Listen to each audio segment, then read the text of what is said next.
চেষ্টা করছি। খেয়াল করে দেখবেন তাসকিন আহমেদ ঠিক যেই সময়টাতে পা দিয়ে স্টাম্পের লাল বাতি জ্বলে উঠেছে বা পা দিয়ে স্টাম্পটাকে ভেঙেছে, ওই সময়টাতে বোলারের কিন্তু ফার্স্ট ল্যান্ডিংটা হয় নাই।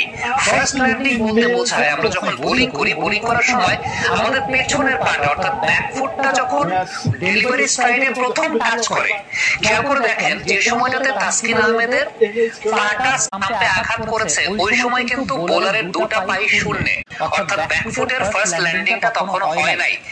আফটার দ্যাট মানে স্টাম্পটা ভেঙে যাওয়ার পর, খেয়াল করে দেখেন স্টাম্পটা ভেঙে যাওয়ার পর তারপর তার ব্যাকফুটের প্রথম ল্যান্ডিংটা হয়েছে।